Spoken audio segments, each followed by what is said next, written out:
Alfredo del Mazo, él es gobernador del Estado de México. Él mi hermana es su suegra. Sí. Entonces, pues obviamente, pues yo creo que por eso desaparece de la ecuación. Pero Gertz se comunica con Alfredo, Alfredo se comunica con el otro cuñado y les dicen a mis hijos, necesitamos que tu abuela firme la renuncia de una pensión. Tú ¿Tú qué sabes. tenías que ver en el entierro, al igual que tu hermana y tu hermano? No No, entiendo. mi hermano nunca lo menciona. Menciona a mi mamá, mi hermana y yo. No teníamos nada que ver, pero Alejandro dijo, bueno, como no puedo meter a la viejita, en ese momento tenía 93, no puedo meter una viejita a la cárcel, pues ¿por qué no me traigo a la hijita? Y entonces, pues así me puso. Y todos los títeres de Gertz son los que hicieron todo el show y son los que me aprendieron. Y ahí viene la primera traición familiar. Mi hermana, que también es denunciada, te aclaro, mi hermana tampoco tuvo nada que ver como yo, pero mágicamente desaparece de la ecuación. Ya nada más yo soy la única homicida, ¿no? Soy la única que lo mata y mi hermana desaparece. Y ahí viene la primera incógnita, ¿por qué desaparece mi hermana? Ahí te va el cuento, que también lo platico ampliamente en el libro. Resulta que las hijas de mi hermana, que se llaman Fernanda y Regina, Fernanda está casada con el exgobernador del Estado de México y Regina con Fernando Díaz. Ellos dos son los emisarios de Gertz, los que extorsionan a mis hijos No, y le piden todo lo que le pidieron a mi mamá, ¿estás Carlos. hablando de Alfredo del Mazo? Alfredo del Mazo, él es gobernador del Estado de México. Él mi hermana es su suegra. Sí. Entonces, pues obviamente, pues yo creo que por eso desaparece de la ecuación. Pero Gertz se comunica con Alfredo, Alfredo se comunica con el otro cuñado y les dicen a mis hijos, necesitamos que tu abuela firme la renuncia de una pensión. Tú sabes que la pensión es irrenunciable. Hacen firmar a la viejita de 93 años que le quitan la pensión que Federico antes de morir se lo dejó y el cual Alejandro era el albacea. Entonces se la quitan la pensión, le piden que entregue todos los objetos que había de la casa cuando ahí en el testamento existía que los artículos de la casa eran de mi mamá. Bueno, todo eso se le entrega pensando que me iban a sacar de la cárcel. No me sacan y así estoy 528 días en la cárcel sin deberla ni temerla. Y todo empieza cuando mis hijos empiezan a decir, tenemos que hacer algo, y se empiezan a acercar a periodistas, a personas que les quieren ayudar, pero no existe, nadie les quiere ayudar. Tú recordarás, Carlos, que tú en un principio no quisiste ayudarlos.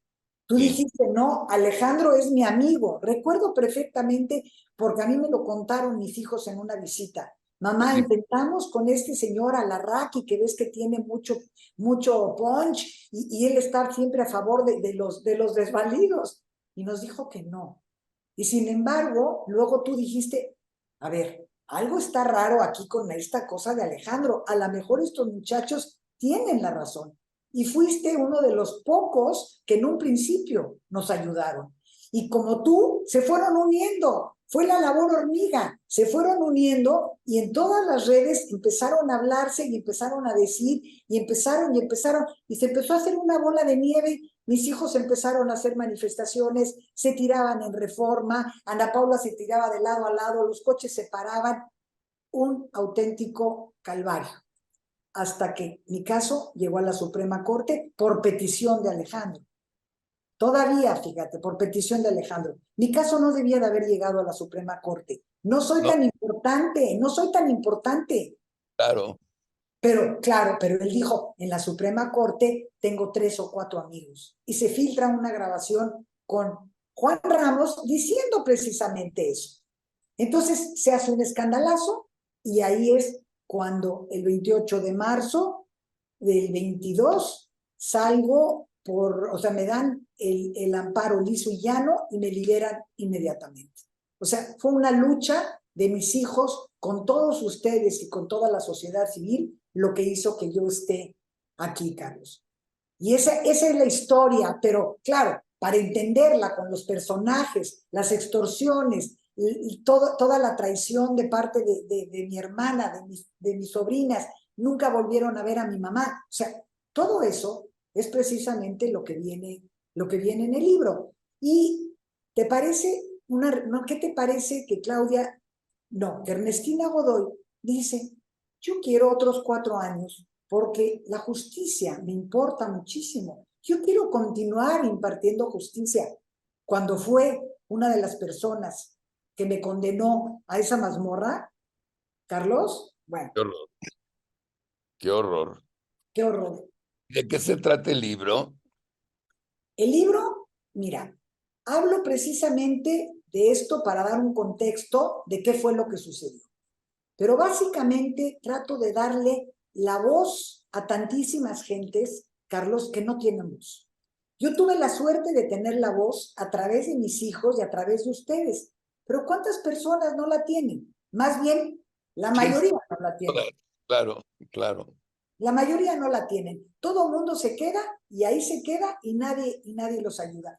Entonces, la idea es darle voz a las que no tienen y por otro lado, hacer que la gente no tenga miedo, que se arriesgue, que fue lo que sucedió con mis hijos. ¿Sabes cuántas veces, Carlos, le dijeron a mis hijos, no hablen en contra de Gertz, no hagan nada en contra de Gertz, tu mamá ya está en la cárcel, tu mamá se va a quedar, pero ahora van a venir por ustedes y ustedes van a acabar en la cárcel? Y le llegaron a decir a Ana Paula, precisamente Fernando Díaz, el esposo de mi sobrina, tú vas a ser la vecina de tu mamá de celda y a ver qué va a pasar con tus hijos.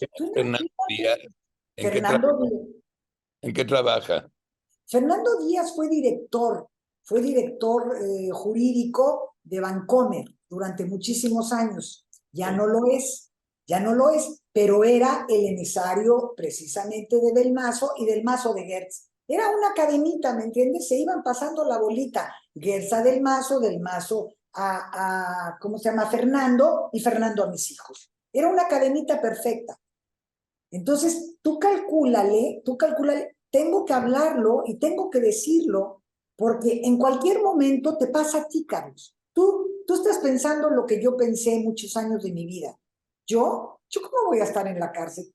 Yo soy un empresario, yo no puedo tener ese tipo de problemas, yo no soy delincuente. Eso pensaba yo. En la cárcel solo están los delincuentes. Y mira lo que sucedió. Por eso el libro te abre un panorama y te va a cambiar la percepción de muchas cosas, de la justicia, de los valores, de lo que realmente es la cárcel. Si es verdad que todos merecen la cárcel y todos son malos, porque te puede pasar a ti. No, ¿cómo crees? Si se está violando el Estado de Derecho, eso es exactamente lo que quiero hablar en el libro y lo que hablo. Y ahora, ¿cómo está la relación con tus hermanos? Mira, la relación con mis hermanos está fatal porque se desaparecieron totalmente del mapa, igual que mis sobrinas. O sea, las nietas, mi hermano tiene 3 nietas. Mi hermano tiene 3 hijas, perdón. Y Sí. mi hermana tiene 2 hijas. No volvieron a aparecerse con mi mamá, no volvieron a verla, no volvieron a saber nada de ella. ¿Ya me entiendes? Sin pensión, porque pues Alejandro no la da, ni la va a dar.